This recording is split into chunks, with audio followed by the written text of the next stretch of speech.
Las elecciones presidenciales en los Estados Unidos fueron un espectáculo. Y no me refiero a esa metodología extraña que tienen con el colegio electoral, donde parece que en vez de votos están metiendo goles o que hayan tardado como 5 días en decir quién las ganó. Sino que esto ya se veía venir por muchos si tenemos en cuenta el discurso de los candidatos y que además me da soga para hablar de un tema que me encanta, pero increíblemente, aunque lo haya hablado en otros videos de otros canales, nunca había tratado a fondo en Café Kioto. Hoy vamos a hablar de posverdad y por qué es necesario entender esta herramienta discursiva para el correcto desarrollo de la vida política.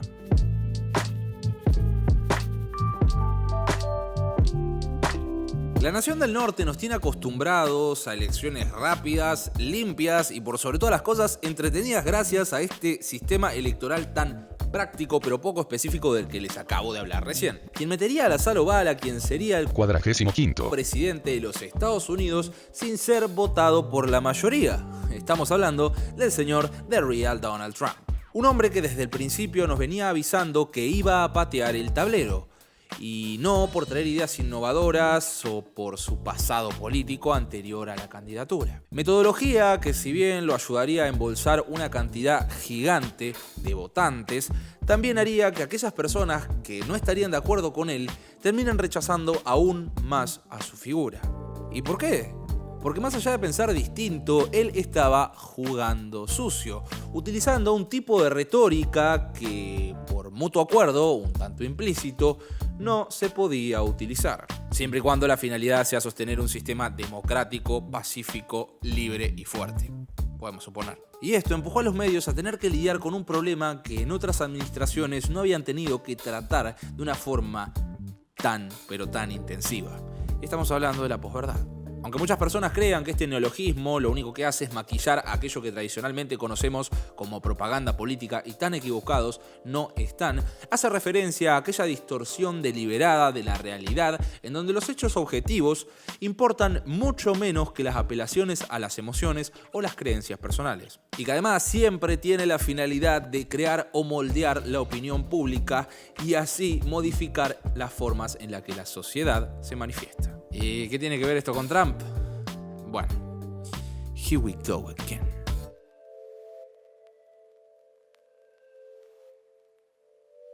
Imaginemos que tenemos a un niño que está sentado frente a una computadora a quien le hacemos la pregunta de si nos puede explicar cómo este aparato electrónico funciona como funciona. Pregunta que tiene que contestar sí o sí más allá de tener una respuesta segura o no. Probablemente este niño sepa cómo utilizarla, ya sea para jugar juegos o navegar por internet o incluso hacer cosas mucho más complejas. Pero a la hora de indagar sobre los funcionamientos internos que se ocultan dentro del gabinete, no tengamos una respuesta tan certera. Incluso nos podría contestar con algo absurdo de la talla de, bueno, funciona gracias a unos pequeños nanorobots obreros que hacen que todo funcione como tiene que funcionar. Bueno, ahora ese niño tiene 74 años y es el presidente de los Estados Unidos. Y cada vez que hace una declaración equivalente a los nanorobots obreros, y cosa que pasa bastante seguido, los medios necesitan ser muy precavidos, ya que en la obligación de tener que cubrir los discursos presidenciales ponen en juego su integridad como medios de comunicación, porque tal vez pueden estar transmitiendo una información que puede no ser cierta, but es el presidente de los Estados Unidos y tenemos que ser objetivos. Y no me refiero a un error en las fuentes de información, ya que si no le prestamos la debida atención, a cualquier mandatario le puede pasar una vez o dos o tres. Sino que en este caso estamos hablando de una reiteración constante en el error, ya que esto moviliza a muchísima gente que también se reitera en el error y en la mayoría de los casos no son conscientes de ello. Pero este video no va específicamente sobre el análisis del discurso del presidente o de su contrincante electoral, sino que vamos a hablar sobre la comunicación en el campo de la política. La posverdad puede ser considerada como una herramienta de propaganda, ya que si un interlocutor puede hacer una declaración sin tener que presentar los fundamentos o el respaldo de dicha declaración, caemos ante un vacío de la información, en donde el acto comunicacional se vuelve absurdo. El interlocutor puede decir lo que quiera mientras que suene convincente para sus votantes, ya que si él no necesita respaldar sus dichos, sus votantes mucho menos, ya que el interlocutor es quien los respalda y ellos solamente se encargan de rellenar los espacios vacíos. Y el rol de los medios en estas cuestiones es importantísimo, y con solamente haber asistido a algunas de las coberturas sobre el sufragio, empezamos a entender mucho mejor el asunto. Por ejemplo, uno de los grandes tópicos de esta elección giró en torno al estado de Florida, intentando entender por qué, y teniendo una población latina tan grande, en donde incluso el 22% de la gente habla español, se habían decantado en su mayoría por el candidato republicano, siendo que uno de los pilares esenciales de los discursos que lo llevaron a la presidencia hace unos años giraban en torno a la xenofobia hacia los latinos. La explicación que más o menos le pudieron encontrar estaba en las comunidades cubanas asentadas en Miami, en donde, gracias a la insistencia de Donald Trump sobre esta idea, ellos encontrarían la posibilidad de que el candidato Joe Biden pudiera volcar el sistema económico de los Estados Unidos a un sistema económico similar del que habían escapado años antes. Idea que es absurda por varios motivos. Primero, para aquellas personas que se hayan interiorizado en el marxismo sabrán que Joe Biden no está ni cerca de ser un marxista. Y en el segundo lugar, para aquellas personas que conozcan la historia de los Estados Unidos, resultaría casi imposible para un presidente intentar dar un giro tan radical en la economía del país.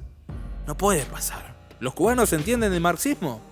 Posiblemente sí, por su experiencia pasada en la isla. Pero si solamente bastó con que venga un candidato a agitar un poco esas aguas, no lo deberían tener tan claro. Porque son solo fantasmas.